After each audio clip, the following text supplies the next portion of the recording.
Hello, and welcome back to Principles of Accounting 2. I'm your host, Dr. B.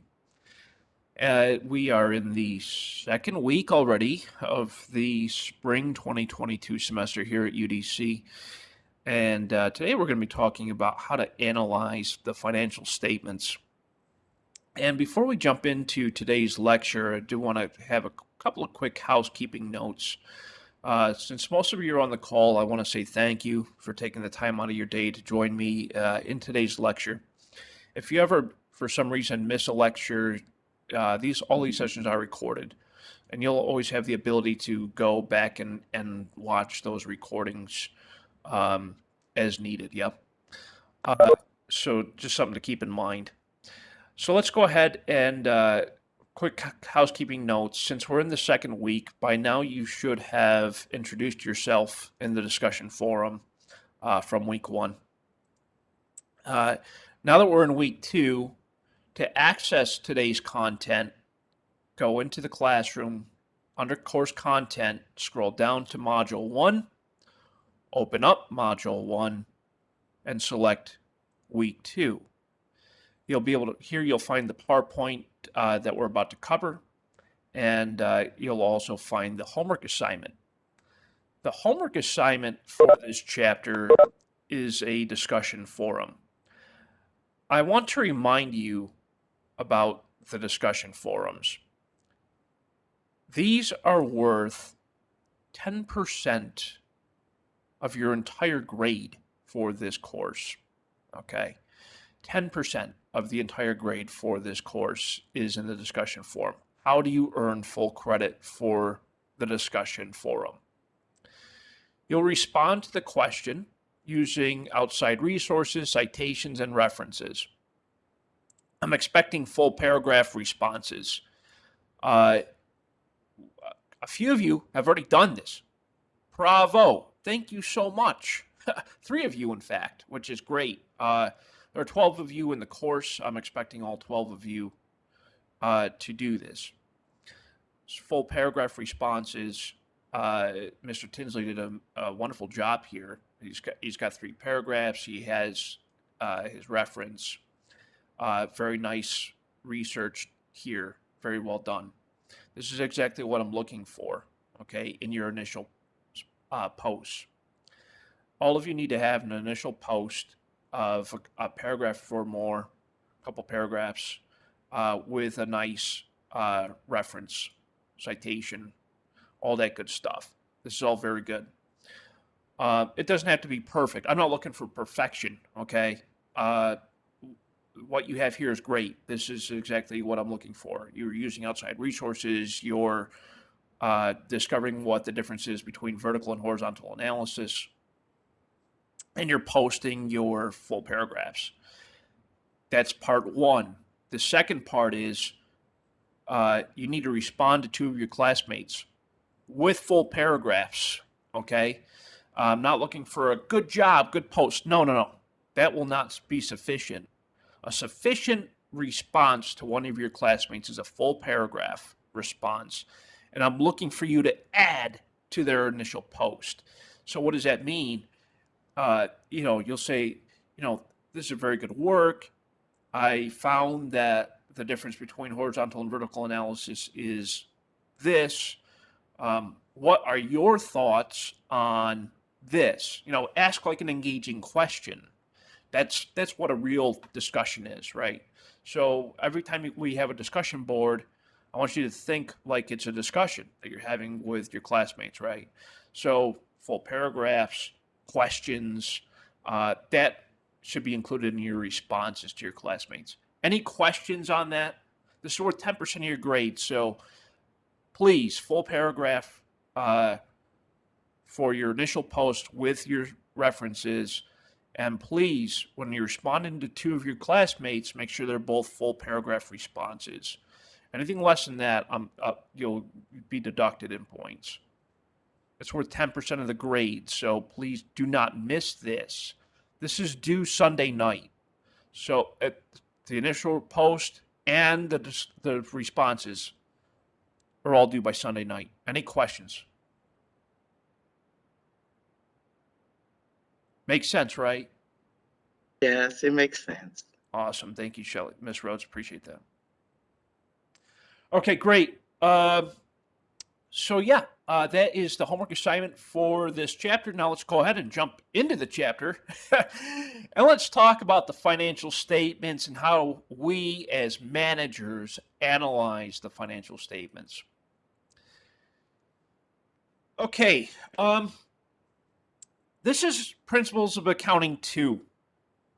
We call this course Managerial Accounting.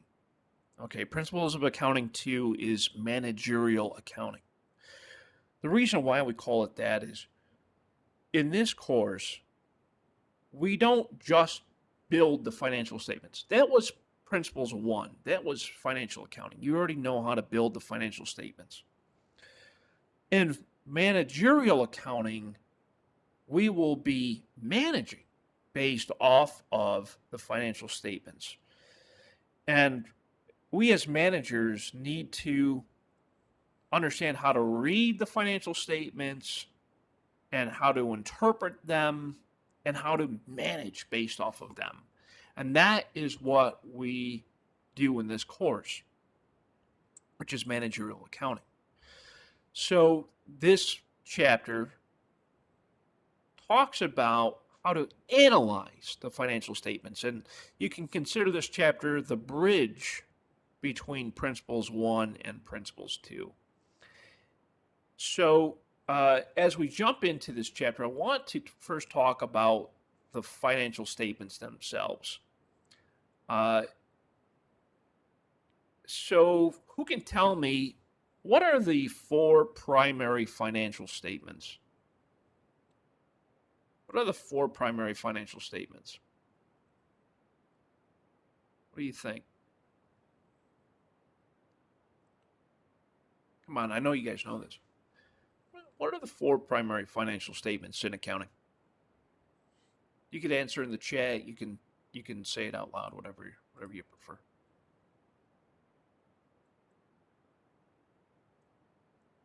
What income statement? Income statement, that's 1. Balance sheet. Balance sheet, that's 2.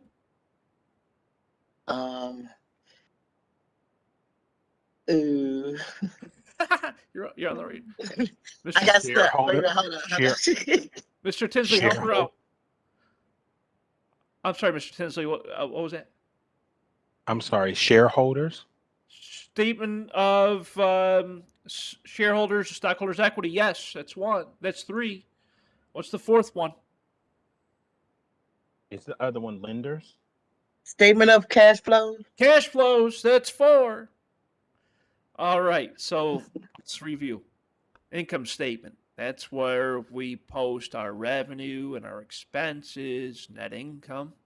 Revenue minus cost of goods sold equals gross profit minus expenses equals net income. That's your income statement, right? The income statement shows revenue and expenses. The balance sheet, number 2. The balance sheet shows your assets, liabilities, and equity. Assets include anything the business owns. Anything the business owns, that's an asset.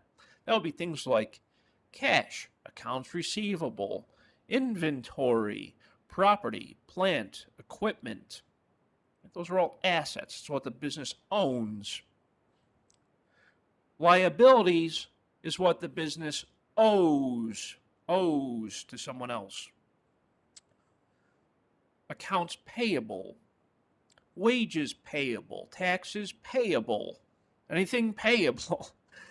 Those are all your short-term liabilities. And then you have long-term liabilities like notes payable, mortgage payable, car loan payable, anything long-term, student loan payable. These are all long-term debts, yeah? So that's your liabilities. And then we have equity.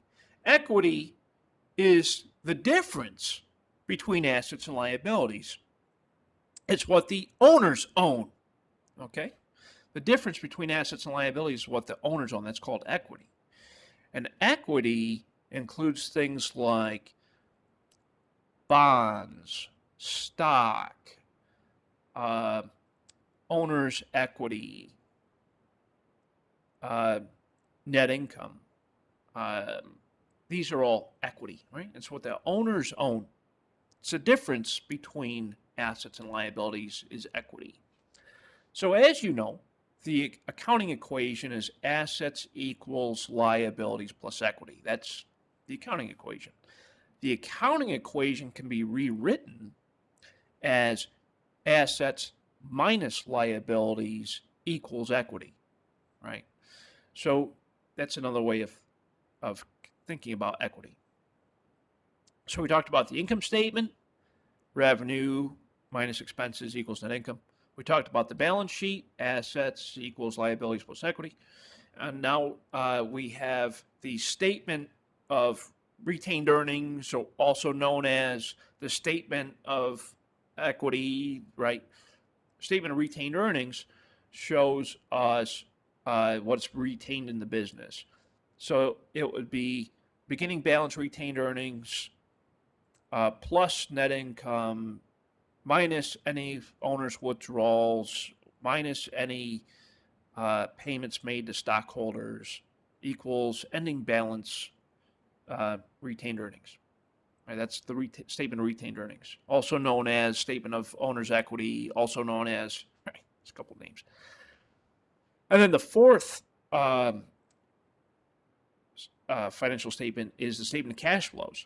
And as you recall, the statement of cash flows shows us operating activities, investing activities, and financing activities.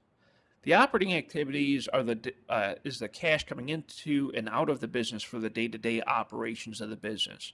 This would be cash coming in from the sale we made to our customers, the cash going out for the payment of day-to-day expenses like utilities, wages, you name it, right? It's us paying our bills.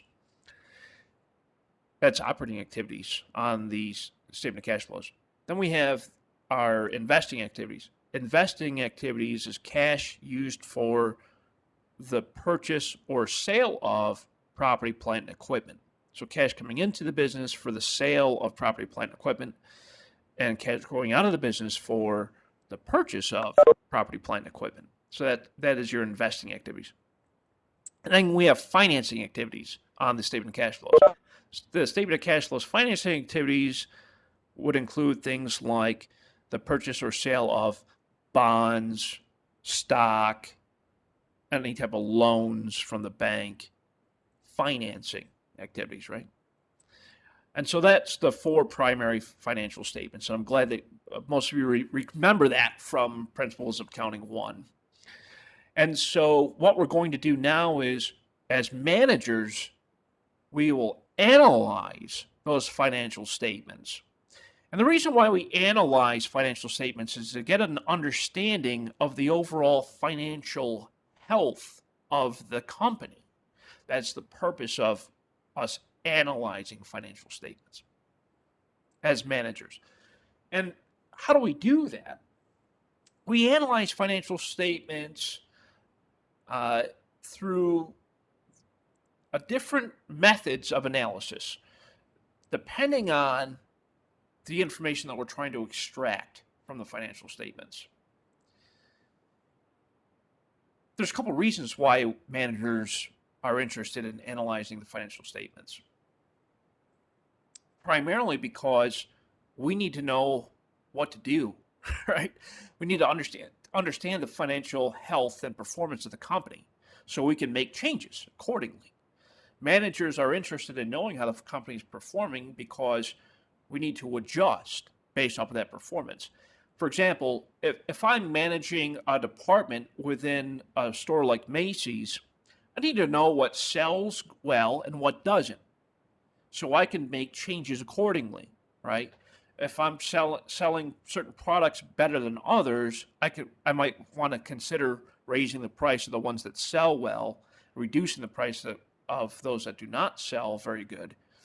Or I might want to consider something like making modifications to products or removing products entirely, liquidating them if they don't perform, if they don't sell very good, right? Those are the kind of decisions that managers would make based off of the financial statements. Primarily from that example would be the income statement. We can see there are two types of users, as you may recall, in accounting. We have internal users and external users. Remember, internal users of financial data or information. Internal means inside the company. Inside the company. This would include managers, officers, internal auditors, people working inside the company. That's internal. External is everyone outside of the company. Include things like shareholders, lenders, suppliers, the government, outside, people that work outside the company. Those are external users. Customers would be included there. And so all of these stakeholders are interested in understanding past and current performance, current financial position, future performance, and risk. As an investor, external user, investor, shareholder. As a shareholder, I'd be interested to know the past performance of the company because I would want to know if that company is stable before I make an investment by purchasing shares. I would want to know what their current performance is because I want to see how well their stock would perform. These are the types of reasons why those types of users are interested in this information. That's why we analyze financial statements. I need to know what the current and past performance is. I need to know what the risk is. I need to know what their current position is. There's a couple of different reasons and ways to analyze the financial statements. These four are the overall reasons and methods of analyzing financial statements. And we'll go through each four. The first one is called liquidity and efficiency. The word liquid, what does it mean to be liquid? Any thoughts, any ideas? What does it mean to be liquid? Liquid flows. Liquid flows. Yes, you're correct, Miss Rhodes. The liquid, think of like liquid, right? It's like, oh, this liquid goes down nice and easy. It's movable, liquid. Yeah. What does it mean from a financial perspective? What do you think liquidity means? Okay. That would mean like you can like move the money around. Yes. Yeah, absolutely. So if we think of the balance sheet, on the balance sheet we have this thing called assets. And assets, as you recall, is cash, accounts receivable, inventory, property, plant, and equipment. There's a reason why it's listed out that way. Cash always comes first on the balance sheet. Always. Doesn't matter what balance sheet it is, cash is always first. The second is always accounts receivable. The third is always going to be inventory. And the fourth, fifth, and sixth are always going to be property, plant, and equipment. There's a reason for that. It's organized in what we call the levels of liquidity. Ms. Rhodes, please. Okay. When you like saying that cash comes first, right? Yes. That's because the cash is more movable. It's more liquid. That's right. Yeah, it's more. Yes, it's more current. Until you then after that it comes down to the breakdown of that. That's the start of your money. Put it like that. That's correct. Yep, that's why we start with cash. Cash is the most liquid. The second most liquid is accounts receivable. The third most liquid is inventory. The fourth most liquid is property, plant, and equipment. It's organized by liquidity. So the concept of liquidity means, and here's the definition. The definition of liquidity is how quickly can I convert my assets into cash? How quickly can I convert my assets into cash? That is liquidity. Okay. How quickly I can convert my assets into cash. That is the broad definition of liquidity. The reason why, as a manager or as someone external, would be interested in liquidity is because I need to understand how quickly the company can convert their assets into cash in order to pay their liabilities, in order to pay their investors, in order to pay their creditors. How quickly you can convert something into cash is liquidity. And that's a whole concept behind liquidity. There's a couple of ratios we'll talk about with liquidity. They're very simple. All the ratios we'll talk about are simple. It's just a matter of plugging in the values. That's liquidity. Of course, the other thing I'm going to be concerned with is called solvency. The word solvent, think of solvency. What do you think solvency means? What does it mean to be solvent? To me, it sounds like solution, solve. You're right, Gladys. No Yes, problem. 100% right. So if you think about like, let's say you dissolve something, right? You put, let's say you put like a powdery substance into some liquid. It dissolves, right? It disappears, right? It's solvent. So Gladys is right. The way you think about this is absolutely correct. The word solvent means the company has the ability to use all of their assets to satisfy all of their liabilities. They have the ability to go out of business. Okay, that's what it means to be solvent. You have the ability to go out of business. You have the ability to pay all of your liabilities using all of your assets. Solvent. That's solvent. Solvency is a good thing. We want companies to be able to pay all of their liabilities, right? Using all of their assets. That's what it means to be solvent. That's the idea behind solvency. The company has the ability to pay all of their liabilities using all of their assets.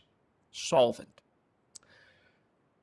Solvency. It's important to understand that a company needs to be solvent.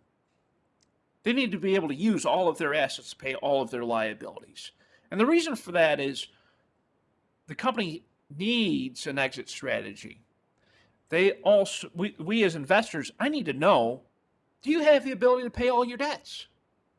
If the answer is no, that means you're not solvent.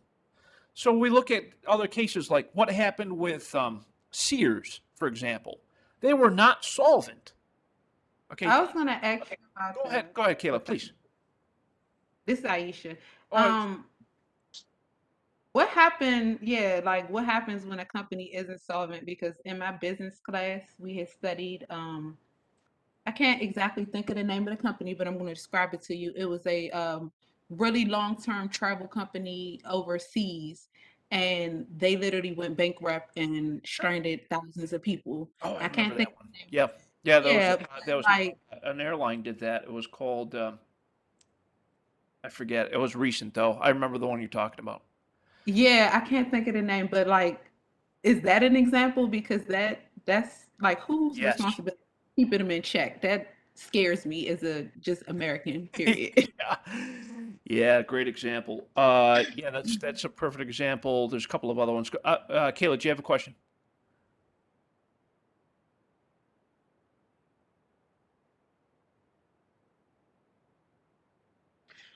Is it raising my hand? We can hear you. Oh, my bad. My bad. Hey, that's okay. No worries. Um, yeah. So what happened with that airline? That's a perfect example. What happened with Sears? Perfect example. what it means to be insolvent or not solvent. That means a company does not have the ability to pay all of their debts. What happens in that case? A couple of things. They can still operate for a short amount of time. They can pay all of their current liabilities, but they may not be able to pay all of their liabilities, right? So they can still operate. Even if you're not solvent, you can still function. You can pay your bills when they come in. You may not be able to pay them all off, but you can pay them when they come in. That just simply means that you're operating. Yeah. However, there comes a time where you don't have the ability to pay your current bills. That is what we call insolvent. What happens when in that case? Well, you go with a way of Sears. You go out of business. And how do you go out of business? Well, it depends. If you are totally done, like there's no cash coming in, there's that type of situation, you just simply close the doors and walk away. And that's what happened in the case of that airline. It's not like the airline had the ability to start selling planes. I mean, no one else wanted to buy those planes, right? So that wasn't going to happen. With respect to Sears, they declared bankruptcy. Now, there's two different types of bankruptcy that are very common. One is called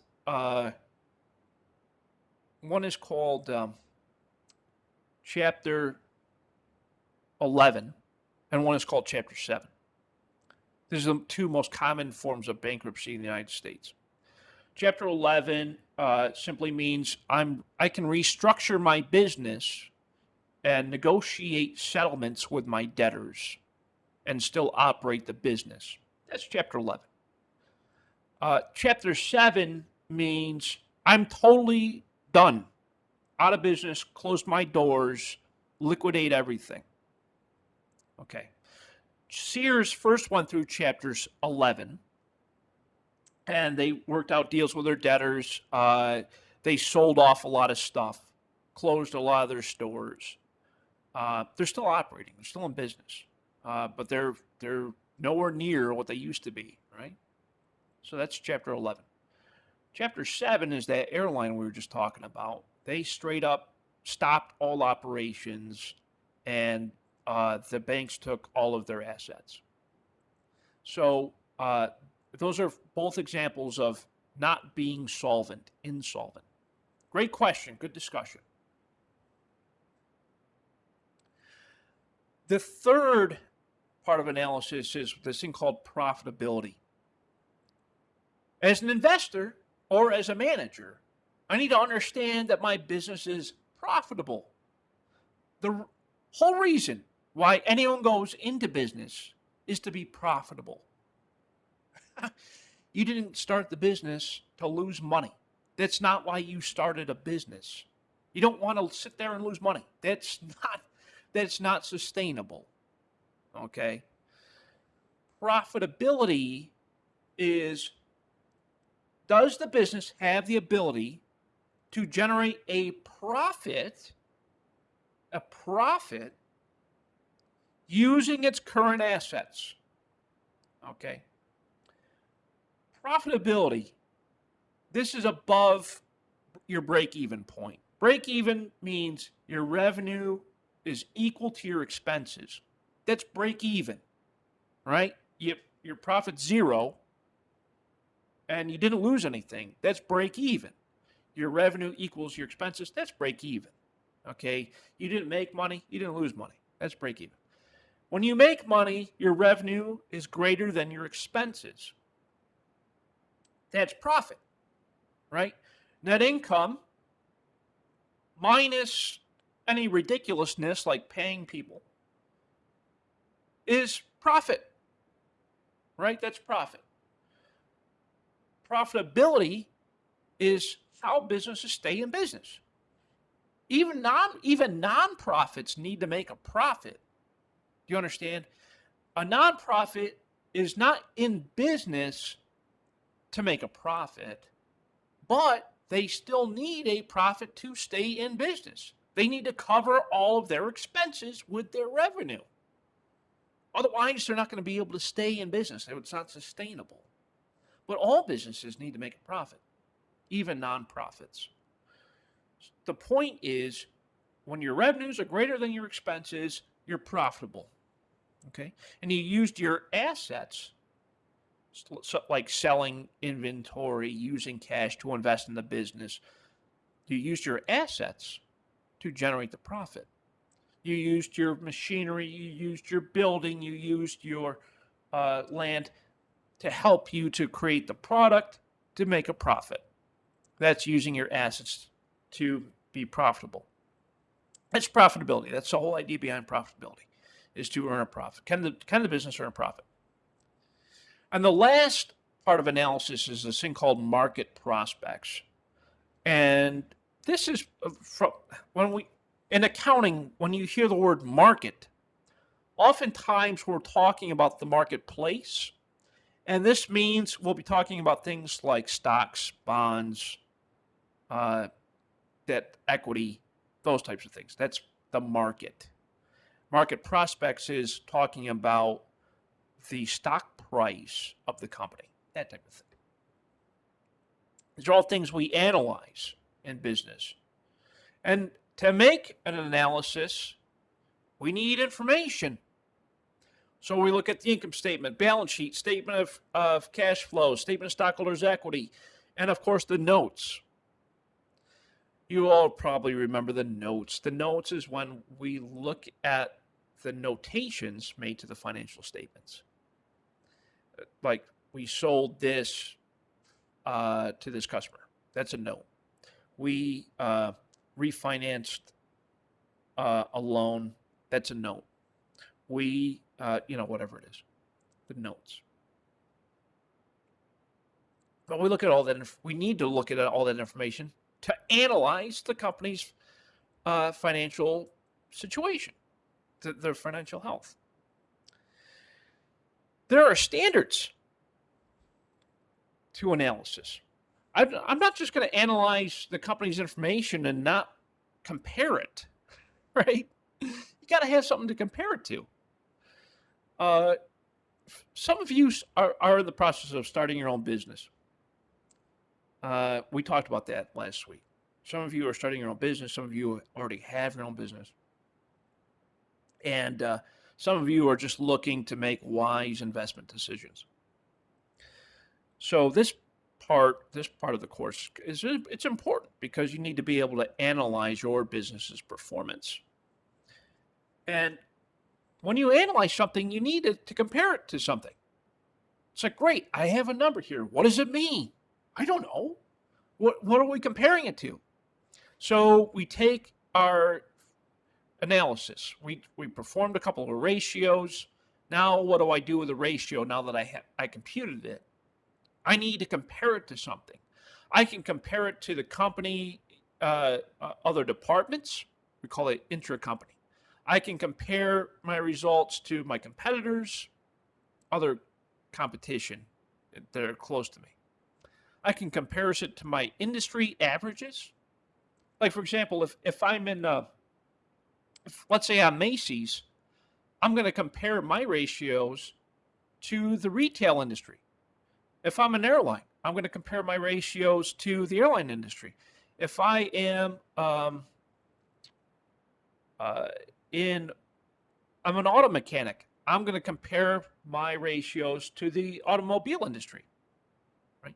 It's a benchmark. It's a comparison. It's a standard. And of course, I'm going to compare my performance to guidelines.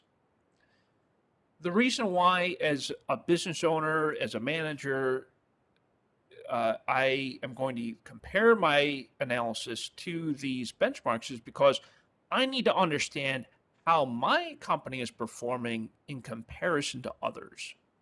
That is creating a norm. That is creating a benchmark.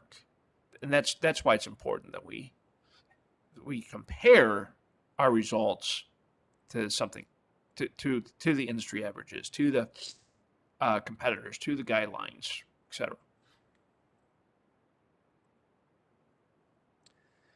How do we perform the analysis? I take my financial information that I get from my income statement, balance sheet, statement of cash flows, statement of retained earnings. That's my information. And I apply tools to analyze that information. There are three primary tools we use to analyze the financial information. The first is called a horizontal analysis. This is where I can compare my financial information over time. Okay, here's what it looks like. On the income statement. On the income statement, I have my revenue and my expense lines, right?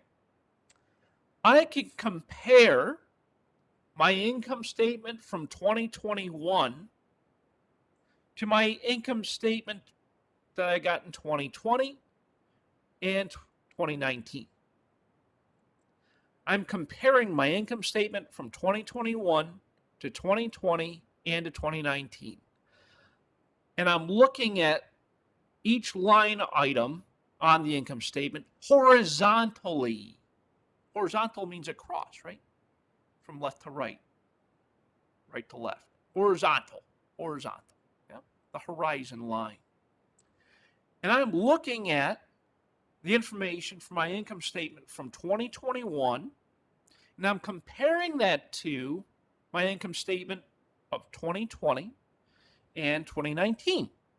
Now I'm looking at the trends. What percentage did my income increase by? What percentage did my expenses decrease or increase by? What's the dollar amount difference between year to year? So I'll look at 2021 revenue and expenses, and I'll compare that to 2020's revenue and expenses. And I'll say what increased, what decreased, by what dollar amount, and what percentage. I'm looking at the trends from year to year over time. That is the horizontal analysis. And I can do that to the income statement and the balance sheet, and to some degree the statement of cash flows. But usually when I do a horizontal analysis, I'm typically only looking at the income statement and balance sheet. You can do it with the statement of cash flows, but you want to understand what it means. Right? And yeah, you could probably even do it to the statement of retained earnings, but that usually doesn't. It depends on how useful that information is to you. Any questions on horizontal analysis? No, sir. That is well understood. Awesome. Very cool. Very cool. Now let's take a look at the vertical analysis.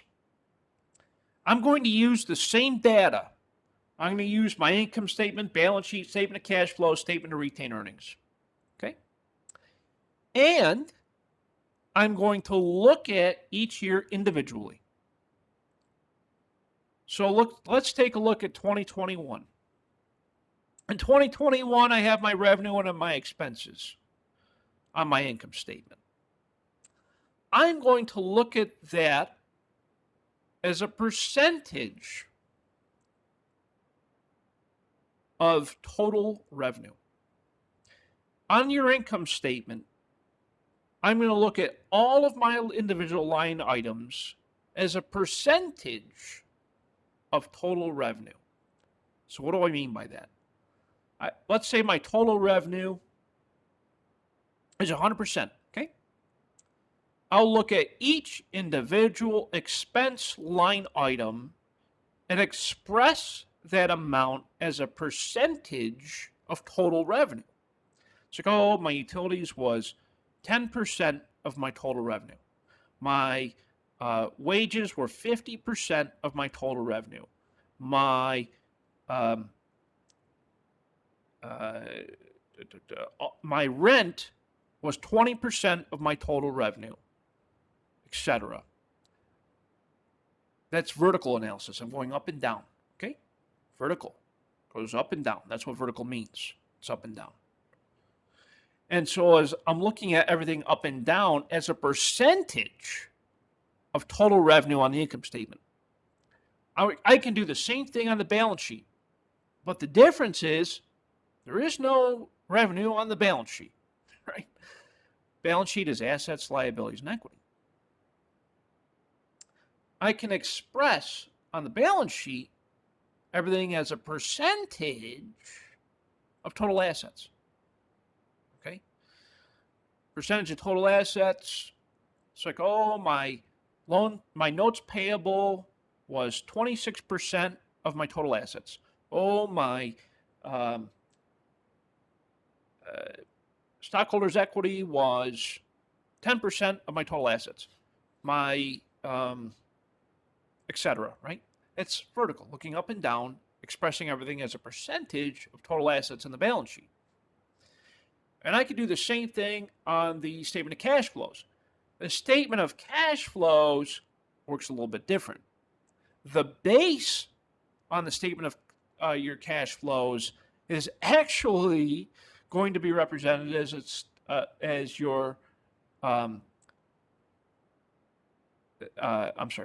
is going to be expressed as your total revenue, just like it was on the income statement. Because the reason why we use total revenue on the statement of cash flows as the base for vertical analysis is because we need to identify a cash basis, right? And where does cash come from? It comes from revenue. So look at total revenue, and we compare everything on the statement of cash flows as a percentage of total revenue. So it would be operating cash flows divided by total revenue. Investing cash flows divided by total revenue. Financing cash flows divided by total revenue. That's vertical analysis. Still going up and down, expressing everything as a percentage. Any questions on vertical analysis? Make sense? Yes, it makes sense.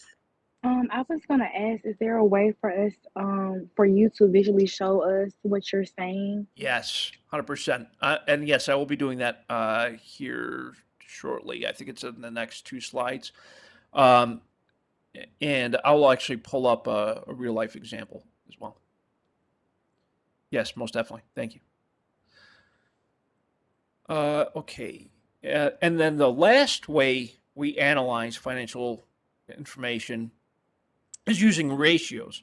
Ratios are useful because they help us to identify the financial health of the company in a very quick manner. It's like, okay, so I can, for example, there's this one called the current ratio.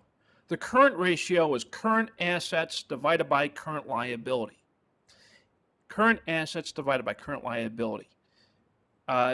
If it's greater than 1, it means the company has the ability to pay its current assets, to pay its current liabilities using its current assets. That's the current ratio. We'll talk a little bit deeper. So, just as Kayla had asked, let's go ahead and I'll show you how to apply the horizontal analysis using the data. So horizontal analysis, again, we're looking at from year-to-year comparisons of this financial statements. So the income statement, I'm comparing 2021 to 2020 and to 2019. And I'm looking at each line item, and the difference between 2021 and 2020 expressed as a percentage and as a dollar amount. Here's the formula for this. How do you find the dollar amount? We take 2020, we take the analysis period minus the base amount. The base amount could be 2020, and the analysis period is 2021. So the dollar amount from 2021 minus the base amount 2020. That'll give us the dollar change. And we also do the percent change, which is 2021 minus 2020 divided by 2020 times 100, and that will give you the percent change. And the percent change, you can apply that to almost anything mathematically. So here is the first example I'll show you. This is the balance sheet. So again, you could do horizontal analysis on the income statement, balance sheet. You could even do it on the statement of cash flows. So here's how it works. So current year, we'll say 2021. Prior year is 2020. So here we go. 2021, my cash was $20,289. 2020, that was $20,484. Current minus prior equals the dollar change. The dollar change is minus $195. The percent change is minus 1%. How did we get minus 1%? We took the current year minus the prior year, which is 195, divided by the prior year, 20,044, times 100 gives us 1%. In this case, minus 1%. Does that make sense?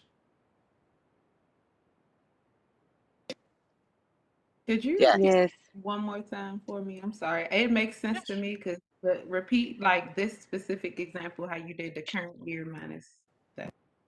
Yeah, absolutely. I'll be happy to go through it again. With horizontal analysis, we look across from year to year on the income statement, balance sheet, statement of cash flows. And what we're doing is we're comparing the most recent year to the prior year. And we're looking at the difference in dollar change and percent change. So, to find the dollar change, we take the current year minus the prior year. In this example, I'm looking at, on this particular line item, I'm looking at cash. So my current year is 20,289 minus the prior year, which is the base year, 20,484 equals minus $195. So this means that my cash balance at the end of the current year, 2021, was lower than 2020 by $195. That's what that tells me. I also want to know the percent change. By what percentage did that change from year to year? To find the percent change, we take the most recent year, 2021, minus the previous year, also known as the base year, 20,044, which gives us 195. Minus 195. Divided by the base year, 20,484, times 100 gets me minus 1%. And that's how we find the percent change. And you can see that we do that for every single line item, right? Straight on down. Now, if you wanted to, let me do this. I want to show you what this looks like in Excel. So let me just pause recording so I can grab that.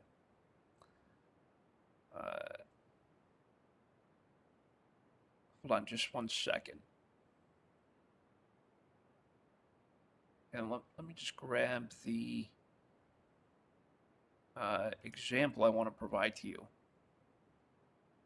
So I think you'll find this a little bit more helpful with this example. It's a project from a long time ago that I created when I was teaching an MBA course. And this example, let's use fall 2019. Project 2. Of course. It's going to ask me to log back in.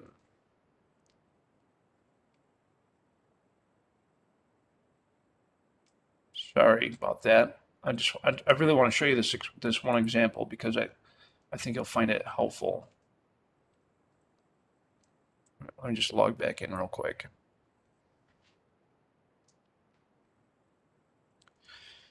Oh, dual factor authentication is going to send me a text message. Hold on just a sec. 61 double lock 7.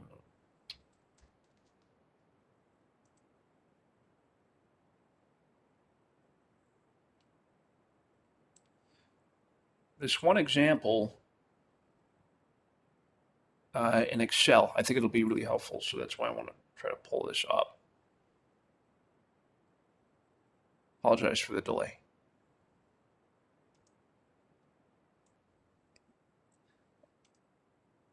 Okay, I'm showing an example right now that explains the concept of horizontal and vertical analysis. I'm sorry, horizontal analysis. So let me, in this project I created a couple years back, was designed based off of real information from a hotel company called Choice Hotels. You're probably familiar with them. You may have stayed at their properties before. They operate Holiday Inn and a couple of other larger brands in their organization. And so in this project, I had my students do a horizontal analysis using the information. This is real information from their statements from 2018, 2017, 2016. And the way it worked is with horizontal analysis, as I explained, is we find the dollar amount change and the percent change using the years, right? So the first thing we would do is we would go equals 2018 minus 2017, and we will get our dollar change, right? And to get the percent change, we would go equals, open parenthesis, 2018 minus 2017, close parenthesis, divided by 2017 to get the percent change. There's a cool little trick in Excel. If you highlight the 2, you drag and drop it down, we can get all of the, oh, I'm sorry, I hit the wrong button. We can get all of the changes. But you understand the concept? With horizontal analysis, we're finding the dollar change and the percent change from year to year. Yeah, that was a cool example. Thank you. Cool example. All right. I'm glad you enjoyed it. So this is on the income statement. You can do the same thing on the balance sheet. Yeah, it's overall a pretty nifty concept. And again, as managers, it's important that we understand this because we're able to identify these changes. It's important to understand the dollar change, percent change as a manager because you need to know where you need to make adjustments. That's why I find it very helpful.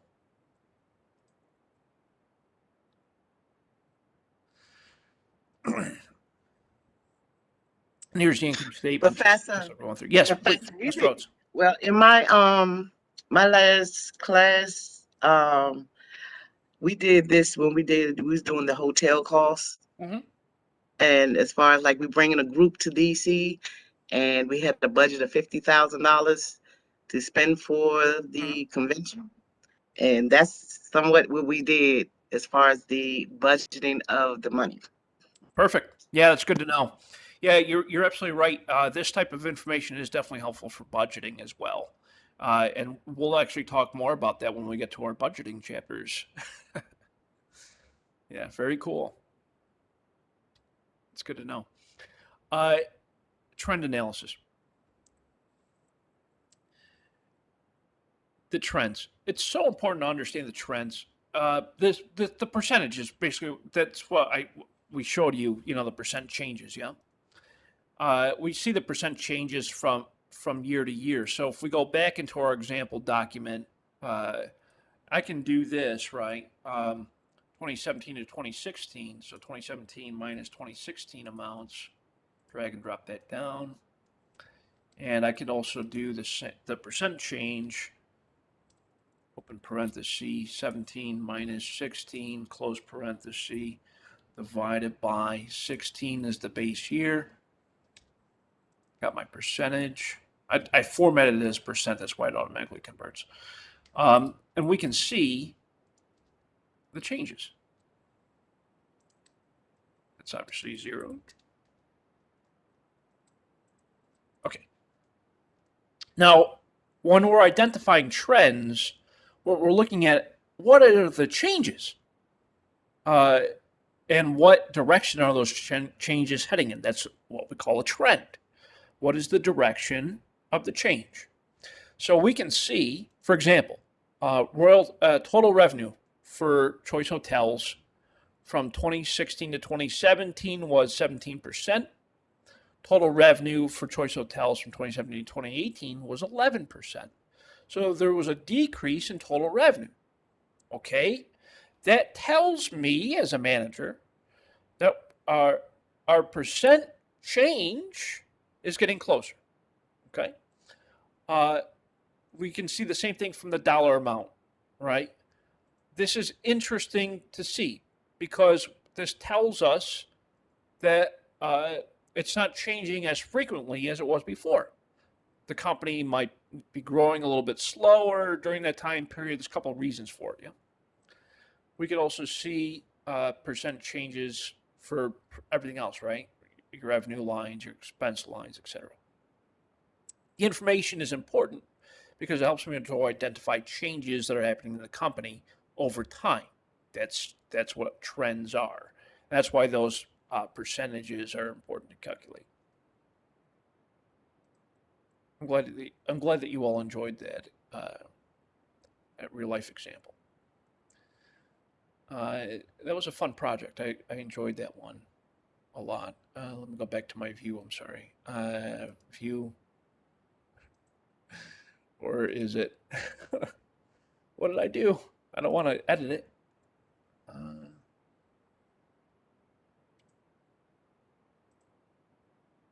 How do I get back into my presentation here? I got so distracted. Just as, oh, sorry. Here we go. Figured it out. Okay. We can make a graphic as well, right? We can see, I can turn that information into a graph and show you the changes graphically. It's nice to know, right? From a visual perspective, it's good to know. Vertically, we can do the same thing. So we talked about the horizontal analysis. I showed you a nice example from a horizontal analysis perspective. We could also look at this information vertically. From a vertical perspective, we're looking at the percent of the total, the base amount.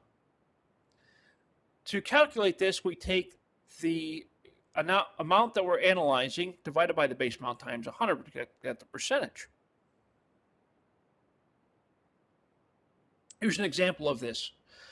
On the balance sheet, I had said that we express everything as a percentage of total assets. And so the way it works is I would take, as the equation says, the analysis amount divided by the base amount times 100. So to get my percentages, I will take the cash amount, $20,289, divided by the base amount, which is total assets, $375,319, times 100 equals 5.4%. And then I would express that equation for every line item on the balance sheet for both the current year and the prior year. This gets me the percentage expressed as total assets. So if I take that back to my real life example, so let's go to our balance sheet. On our balance sheet, I can do everything expressed as total assets, right? So this would be horizontal analysis. If it's expressed everything as a percentage of total assets, I will go equals cash divided by total assets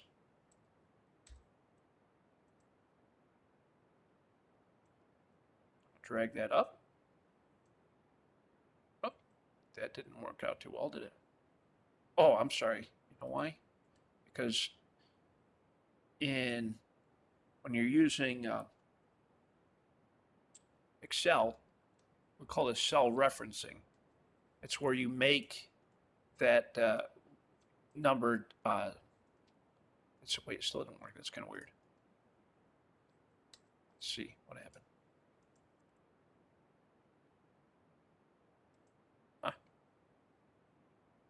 That was a bad example. Let me try to pull up the other part of the project. Hold on just a sec. So let me show you this example here. This was another project I had designed a long time ago to show students how to compare one company to another using horizontal analysis, which is one of the methods we would apply this to. In this example, we're comparing Choice Hotels to Marriott Hotels, and we're looking at their horizontal analysis. The reason why we would use horizontal analysis, vertical analysis. The reason why we would use vertical analysis, up and down vertical. The reason why we use vertical analysis to show you the difference between one company to another is because companies report differently. For example, Choice Hotels reports in millions. Marriott Hotels reports in thousands. So how can I fairly compare two different companies? They obviously have different revenues. They obviously have different expenses. We do that by expressing everything as a percentage of a base. So on the income statement, we know that base is total revenue. So I would do that comparison using everything as a percentage of total revenue for each year. So equals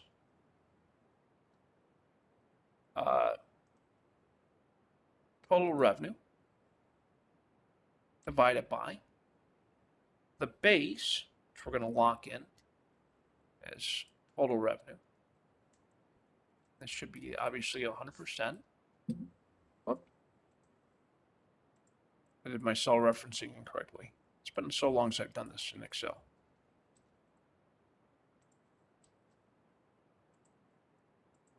Now I think that should lock it in place, hopefully. Which it did. Okay, great.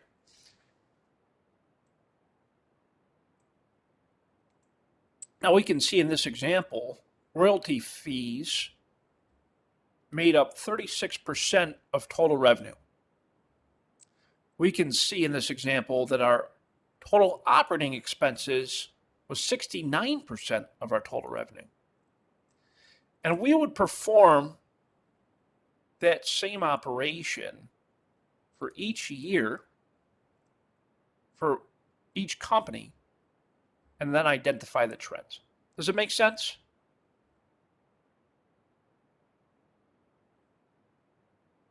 Horizontal.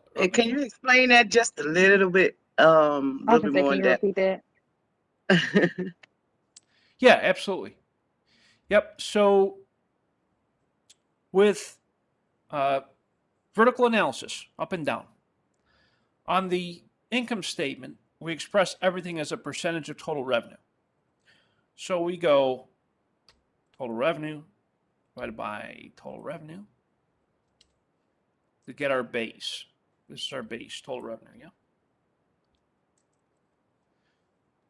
And so what we would do is we go down line by line, and we would take our analysis amount divided by our base amount, which is total revenue. Analysis amount divided by base amount, total revenue. We can see that if we do that,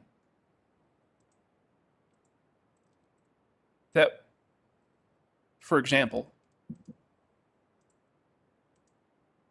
our marketing and reservation system, which is a revenue line item in the hotel world, is 53% of all total revenue for our choice hotels in 2017. And if I compare that amount to 2018, we can see it went down by about 1% of total revenue. So that's the concept behind vertical analysis, up and down. Is on the income statement, we express everything as a percentage of total revenue. On the balance sheet, we express everything as a percentage of total assets. And we would do that same operation. Your analysis amount divided by your base, which is total assets. Your analysis amount divided by your base, total assets, so forth and so on. And what this is doing is we are seeing everything being expressed as a percentage of total assets. Oh, I did it again.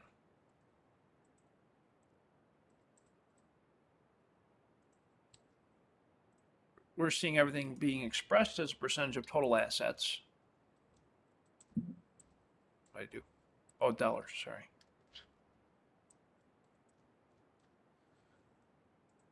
It's been a long time since I've done it. And we would compare that year to year. And we could compare this to two different companies, and it would be a fair comparison as a way of benchmarking the performance of one company to another. Make sense? And that's vertical analysis. Yes. Now I understand. Yeah, I understand now. Perfect. Yep. We call that common size. Common size. The reason why we call it common size is it's difficult to compare one company to another because they report different amounts. They're different companies, right? We call it common size to make them comparable, make it a common size. That's where the name common size comes into play. Common size is just another term for vertical analysis. That's all it means. And we're looking at everything expressed as a percentage. And we can express that graphically too, if you really want to. Sometimes your investors like to see things graphically. So we talked about horizontal analysis. We talked about vertical analysis. Now we need to talk about ratios. Earlier I had said that ratios are very important for us as managers to understand because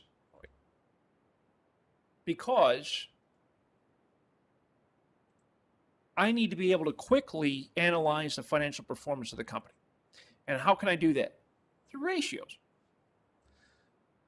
Ratios are a part of the building blocks. They're part of the analysis for pretty much everything, right? I have certain ratios for liquidity, solvency, profitability, and market. I can analyze the ratios. Here are just a few ratios I can use for liquidity. The first one I told you about, it's called the current ratio. It's where I take the current assets divided by current liabilities. It tells me if the company has the ability to pay its current debt using its current assets. That's why that ratio is so important. The other ones are called asset test ratio, current accounts receivable ratio, total asset turnover, days sales and inventory, days sales uncollected, and inventory turnover.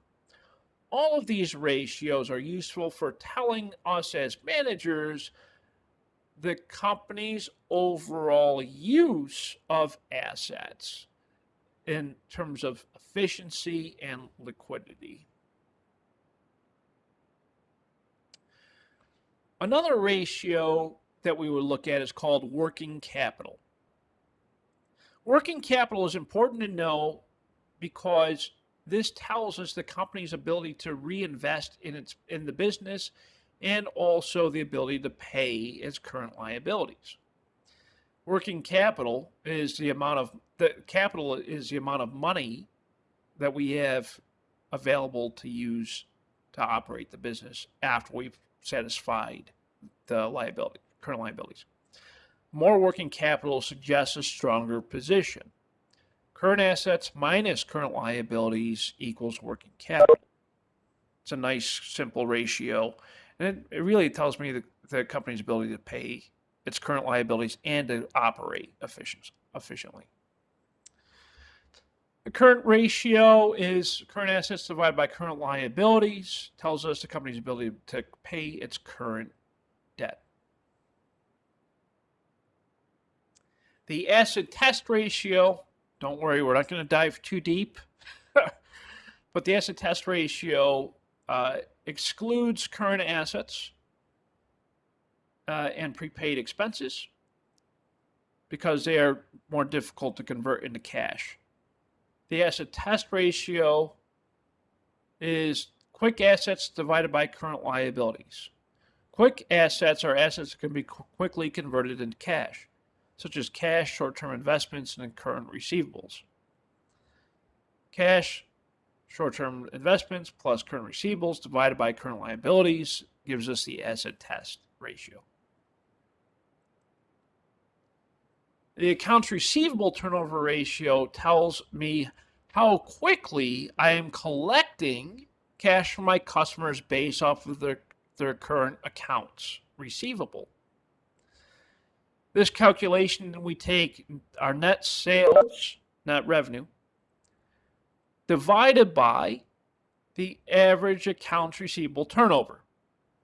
Or how do we find the average? The average is found by taking beginning balance plus ending balance divided by 2. That's how you get the average. Beginning balance plus the ending balance divided by 2. That's how you get the average. Inventory turnover ratio tells me how quickly I'm selling my inventory. That's good to know. To calculate this, we take the cost of goods sold divided by average inventory. How do we find average inventory? You take beginning balance inventory plus ending balance inventory divided by 2. That's how you find the average inventory. How quickly I'm selling my inventory. Very important. Days sales uncollected. This tells me how quickly I'm collecting my accounts receivable. I got to know how quickly my customers are paying me. We take accounts receivable divided by net sales times 365 days. This tells me how frequently I'm collecting my accounts receivable.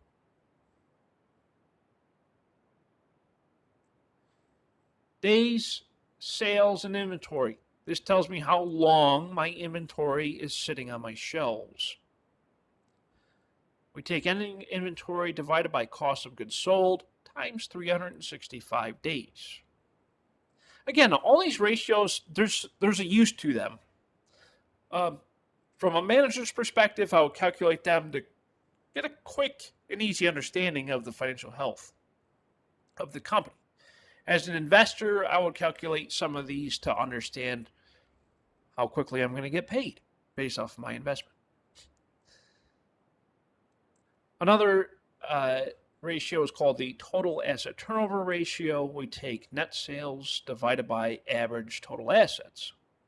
How do we find average total assets? We take our beginning balance of assets plus our ending balance of assets divided by 2. Solvency ratios. There's a few. The debt ratio, equity ratio, debt to equity ratio, and the times interest earned. Remember, solvency is the company's ability to pay its debts. The debt ratio and the equity ratio. Debt ratio shows us total liabilities as a percentage of total assets. So total liabilities divided by total assets gives me my debt ratio. Equity ratio is a percent of total assets to equity.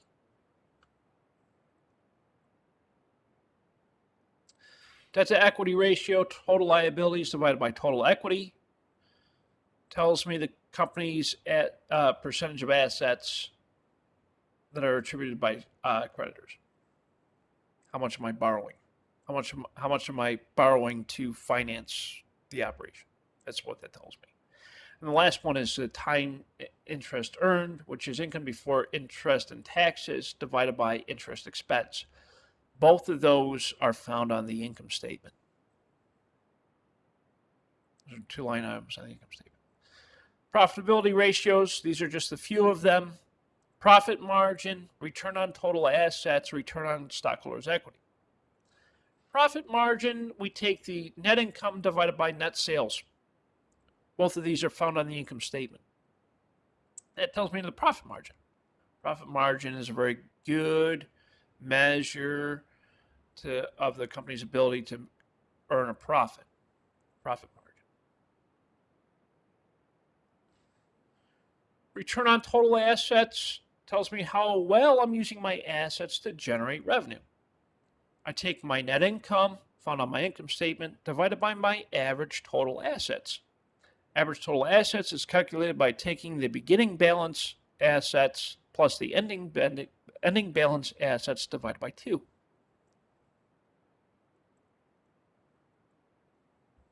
Return on common stockholders' equity tells me the company's ability to earn income from common stockholders. We take net income minus preferred dividends divided by average common stockholders' equity. We find the average common stockholders' equity by taking the beginning balance plus the ending balance divided by 2. Remember, to find the average of pretty much anything, you take the beginning balance plus the ending balance divided by 2. That's how you find the average. And the last but not least is analyzing the market based off of ratios. One is called the price earnings ratio. The other one is called dividend yield. Price earnings ratio, we take the market price per common share of stock divided by earnings per share. This basically tells me the expectation of future growth of the share price. And the last one is called the dividend yield, which tells me the expected dividends to be paid out in the future. We take the annual cash dividends per share divided by the market price per share of stock. Give me dividend yield. Here's a nice cheat sheet of all the ratios we just talked about. I like this one. I would recommend you use this cheat sheet for any possible ratios that might show up on the midterm exam. There'll only be like maybe 2 or 3. But just keep this in mind. The summary of the ratios. Use this as a cheat sheet for the midterm exam. There might be a few ratios you might need to calculate. And this will be a quick reference for you.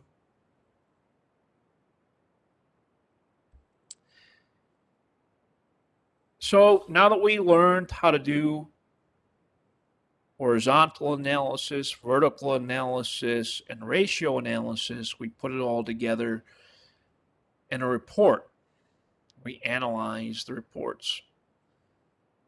Basically, what this does is we're putting everything together in a report for management and for anyone else who's interested to understand the overview of the company, the financial health of the company, the direction the company's heading in. That's what this tells us.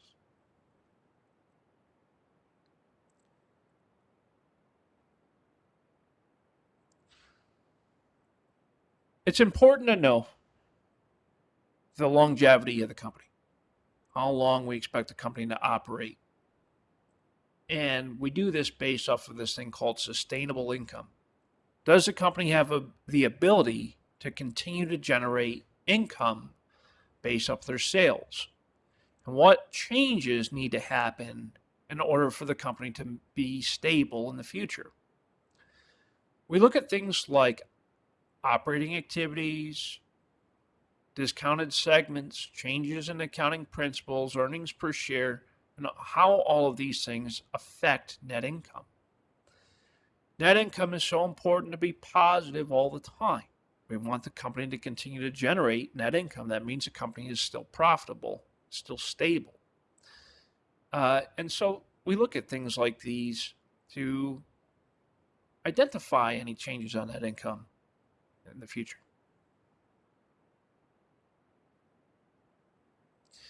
We look at the income statement and we see impacts of those things on the income statement.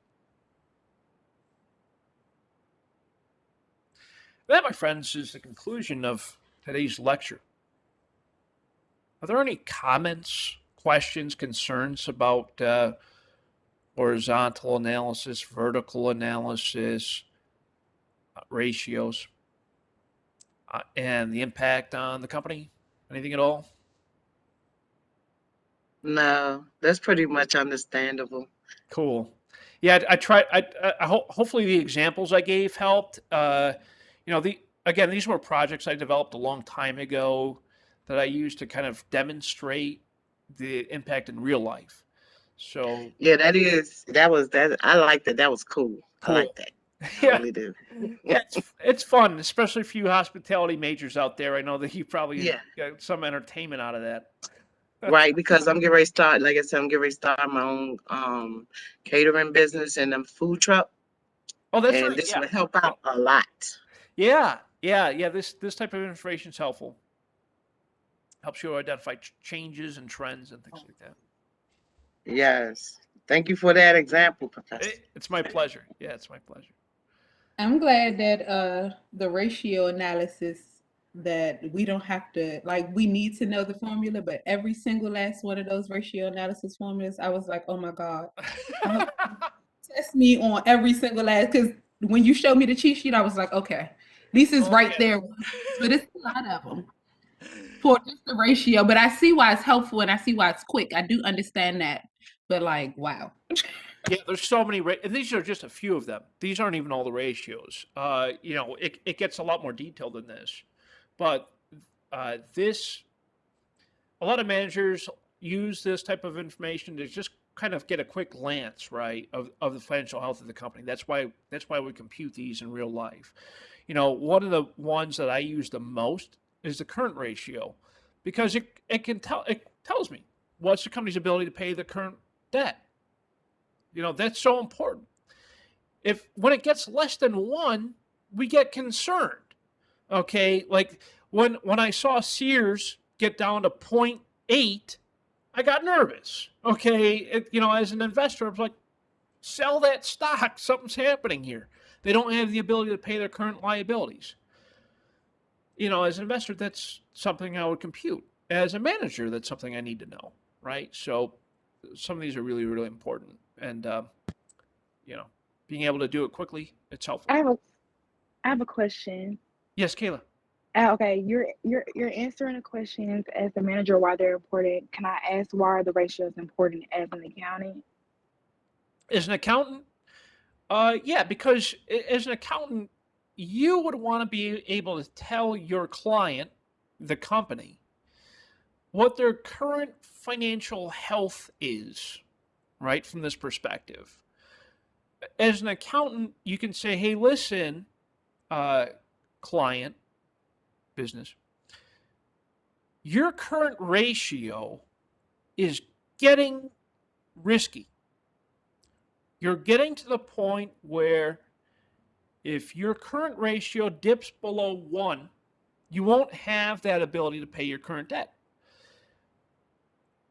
Kayla, the reality is a lot of business owners, they are not accountants. They did not go to business school. They did not get a business degree. A lot of business owners have no clue what this information means to them. So, as an accountant or a consultant or someone who can do this type of computation, you can tell your client, your customer, what's going on with their business because they don't know. They're not going to know to run these calculations. Heck, most of business owners don't even know how to read their own financial statements. They could say, oh, I think I'm making a profit based off of my income statement. But that doesn't necessarily mean that they are. And when you run these types of profitability ratios, for example, you could tell them, hey, this is the kind of profit you're making. Hey, this is where you need to improve. That type of stuff. So yeah, as an accountant, running these type of computations for your client is meaningful. It tells them more about the financial health of their business.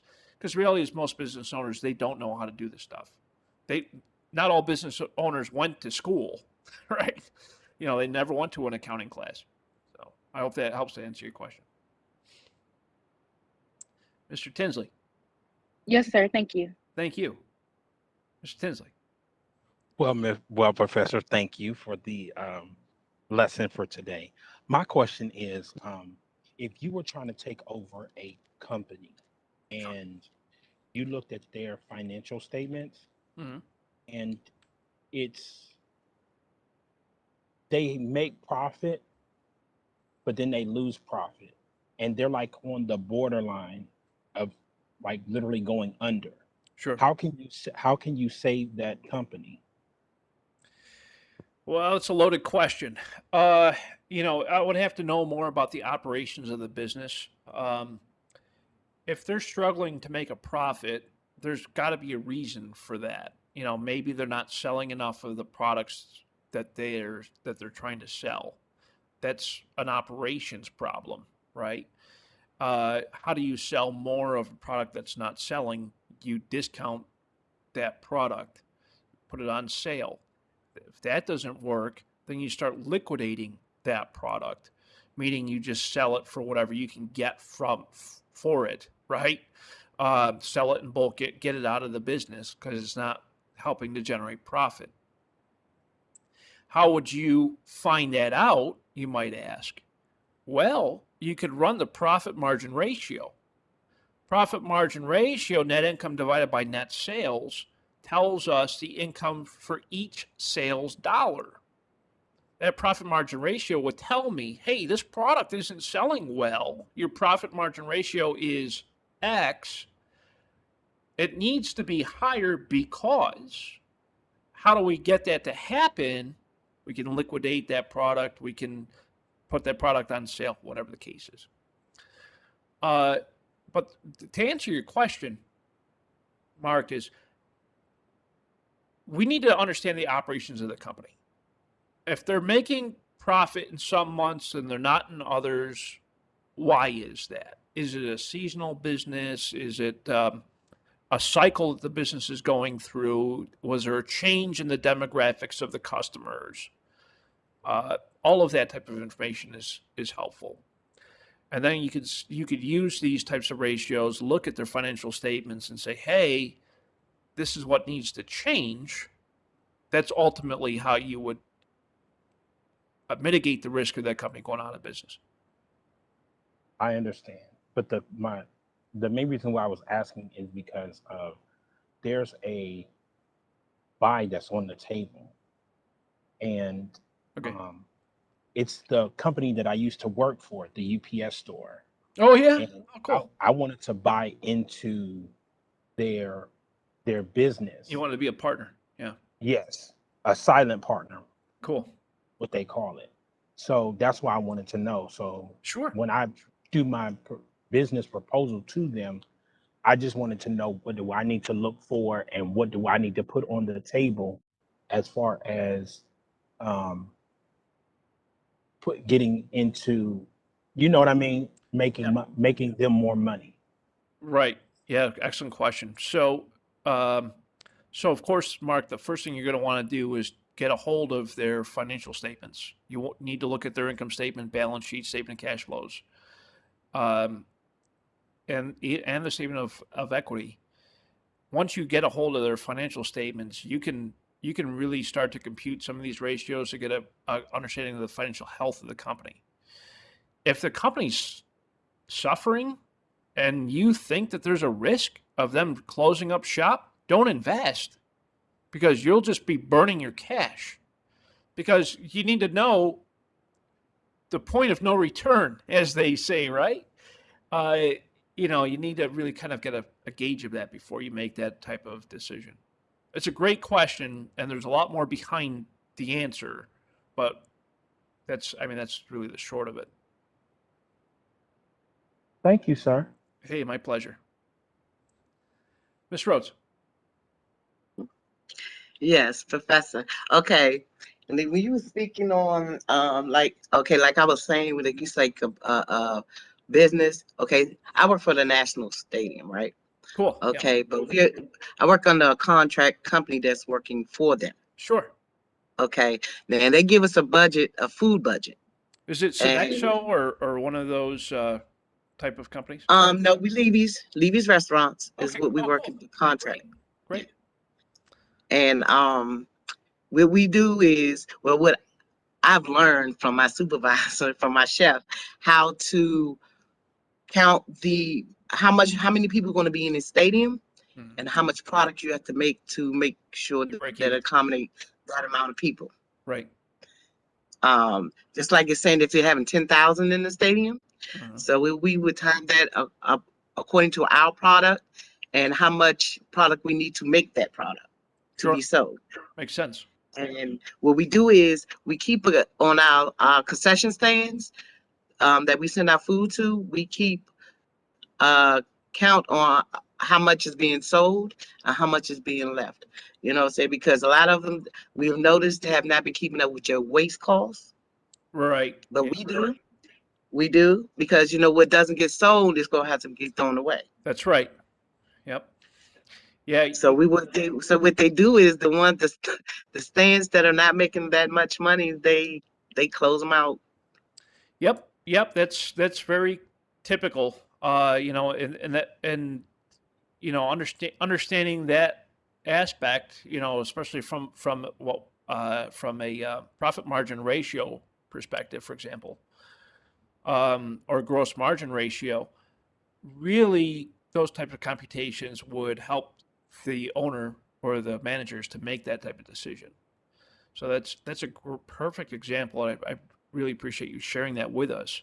But those are the type of computations that they probably would have made to make that type of decision. It's like, oh, my profit margin simply isn't high enough for this to make sense anymore. That's the point of no return. Excellent observation, and thank you for sharing that.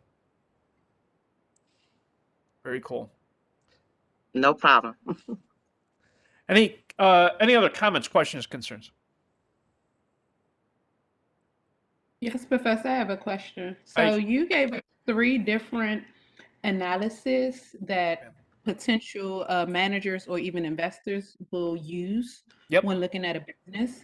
I don't know if I missed this part, but why would one investor or manager do one analysis versus the other? I definitely understand why they'll do a ratio analysis. It's quick, snap of a finger, but who or what type of investors or what type of companies use the different analysis based on, like, why do they use it and who uses what, like, based on your experience? Yeah, excellent. Thank you for the question, Aisha.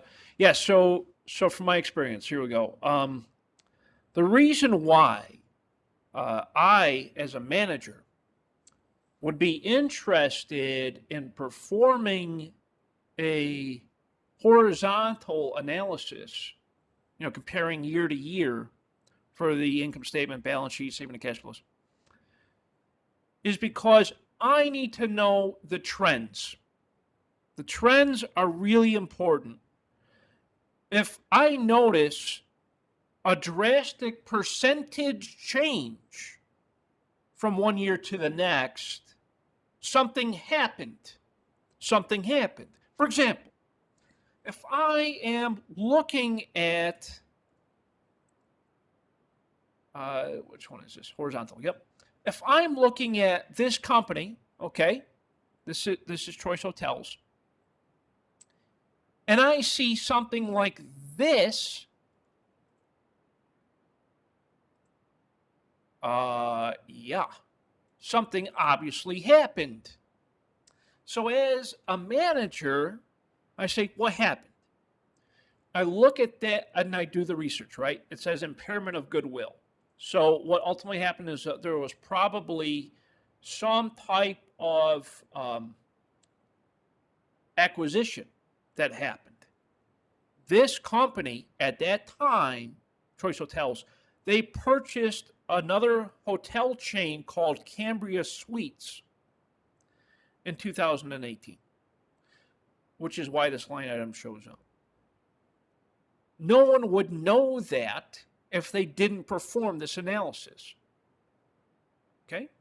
Like, how did I know that? Well, I went to their 10K and I looked it up. What happened in 2018? Let me go look at their financial statements and their notes to the financial statements. The note here was the company purchased a hotel chain, which is why this showed up on their income statement. Makes sense. Okay. What if, and here's another example, I perform this vertical analysis and I see a huge anomaly. An anomaly means something weird happened. Yep. Or there's a big change. So here we go. 2016 compared to 2017, 22% marketing reservation system revenue. 2017, 2018, 9%. This is the trend, okay? The trend is going in the wrong direction. It's like, while yes, from a financial managerial perspective, this looks good, right? It's going up from a dollar change. But from a percent change, it's going down. Okay. I wouldn't know that unless I did the horizontal analysis. What this as a manager tells me is that our revenue from marketing and reservations is going down, which means less people are booking our rooms. Why is that important to me as the manager? I need to figure out how to increase my marketing to generate more room revenue. Makes perfect sense. I wouldn't know that unless I did this type of analysis. As an investor, I would be interested in the percent changes because it tells me the trends. If the company is selling more based off the total revenue, I would probably invest more. If the company is selling less, which they are, I might reduce my investment. I might purchase less shares because there's more risk. The higher the risk, the riskier the investment. I'd like to play my investments safe. I don't like to invest in risky things. I'm not going to, I like Mark's idea. Let me invest in this company because I used to work there and I know the people, and the notion is good. But if the numbers are bad or it's risky, I might not, because I don't want to lose my investment. The reality is, as an investor, the risk is you might lose your investment. Okay? So you just be careful when it comes to investments. But Aisha, the reason why I go through these exercises, vertical analysis, horizontal analysis, is because I'm looking at the trends. The trends tell me as a manager what I need to correct going forward. Okay? It's like, okay, this is what happened last year. How do I fix this for next year? What do I need to do? How do I need to pivot? That's what this data tells me as a manager. Does that help to explain that process or the reason why we do these things? Definitely. Thank you for that. You're very welcome. Yeah, great question. Okay, any other comments, questions, concerns? Let's just recap, shall we? What's due this Sunday night? As you know, just about every week there's something due. Yeah, we're in week 2. This is the first chapter, chapter 17. The PowerPoint presentation's there for you to be able to download it if you want to download it. I recommend that you do. The homework is a discussion board. The discussion board is worth 10% of your total grade. That's a full letter grade, folks. Please don't miss a full letter grade. Don't get a B when you can get an A. You understand? Don't skip anything in this class. Participate in the discussion board. How do I do that? Discuss differences between vertical and horizontal analysis.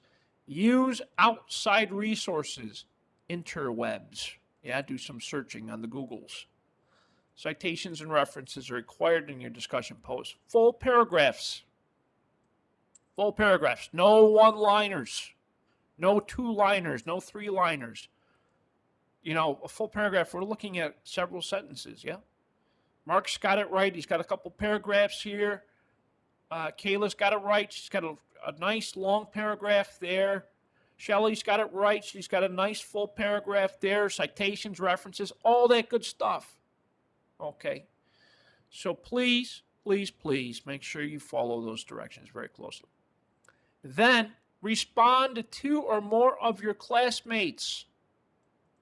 And the responses need to be full paragraphs as well. So if I reply to Mark, I'm going to say, hey, Mark, this is an excellent post. I like the fact that you identified horizontal analysis as being this, and you said what the importance of doing that is. Have you thought about this? Or have you considered this? That's a couple of sentences in length. It's engaging, and it's a good response. And then I would write a second response to Kayla, and I'll say, hey, Kayla, I love the fact that you identified and compared the two. You had said, you talked about the trends and the importance of those trends. I like that fact. Have you thought about what would happen if there was a dramatic change in those trends? That's an excellent response to Kayla's post. Okay, so as you're taking care of your homework assignment that's due this Sunday night, you're posting full paragraphs with citations and references. And then you're responding to 2 of your classmates with full paragraphs. Make sense? Do Sunday night, yeah? It's worth 10% of your grade. Yeah. Do it. Please do it. Don't miss 10%. Don't be shy. Okay, do it. Awesome. With that, I want to thank all of you for your time today. I sincerely appreciate all of you and your hard work you're putting into this course. If you need anything, please feel free to email me, call me, set up office hours, whatever you need. I am here for you 100% of the time. And with that, I want you all to stay safe, wash your hands, do all the right things, and I'll see you all again next Tuesday at 11 a.m. Thank you all so much for your time. Take care now. Bye-bye.